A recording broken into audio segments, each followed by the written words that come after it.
Have you ever struggled to display financial information in Power BI? Or wondered how to present it more clearly? Hi, I'm Rob, and in today's video, I'll walk through 6 dashboard views I've found especially effective for analyzing and presenting financial information. Let's get started. Here we are in Power BI Desktop. Before we dive into the dashboards, let's do a quick walkthrough of the layout. At the top are navigation buttons to switch between the dashboard views or subject areas.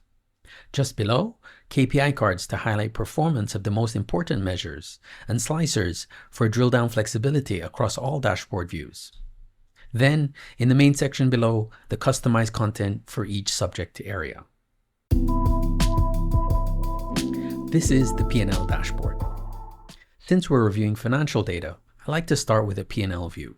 It's something familiar and easy to compare with what you might see in Excel. On the left-hand side, you'll see the standard P&L categories: revenue, COGS, margin, OPEX. Across the top, 2 summary tables. The first shows current month and year-to-date results versus budget and forecast, while the second highlights the full year forecast and its variance to budget. Together, these give you a clear bird's eye view of performance, and they'll make it easy to spot where deeper investigation is needed. It's a great place to start. Next, let's look at the forecast view. In the main section, we see the P&L forecast broken down by month. This allows us to see monthly trends across the year and spot where performance is expected to shift. To the right, 2 helpful summary views: forecast by quarter for quarterly trending, and then full year forecast showing variance to budget. This design makes it easy to move from the detailed month-to-month numbers to a higher level quarterly view, and then to the big picture for the full year. With this, you can quickly assess whether you're on track, where risks may emerge, and what variances deserve more attention. Now, let's move into the sales view. At the top, we continue to see the same KPIs for consistency. But here, in the main section, we've shifted to a visual that compares current year forecasts versus the last 3 years. The bars represent historical ranges, while the line shows the current year forecast. This makes it easy to see where this year is trending above or below prior performance.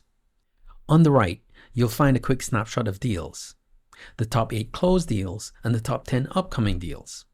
This lets you connect sales pipeline activity with forecasted results.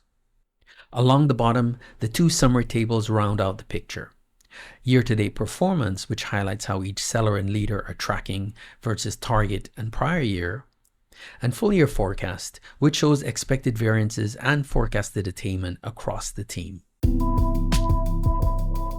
Now we've looked at sales activity, let's shift to the revenue dashboard to see how those sales are translating into results. The chart in the center, similar to before, shows this year's forecast compared to the last 3. On the right, we highlight top customers by year to date so you can see which accounts are driving results. At the bottom, tables show product performance both year to date and full year. Together, you get revenue trends, customer concentration, and category performance. And then, as a reminder, you can also use slicers to see these results by leader. Next is cost of goods sold. The main chart breaks out COGS over the year with separate trend lines for raw materials, delivery, and overhead. This makes it easy to see what's driving changes within total COGS. To the right, you'll see a summary of year-to-date actuals versus budget alongside a full year forecast with variances. And then at the bottom, a tree map shows where COGS are most concentrated. This gives great visibility into both the structure and trends of COGS performance.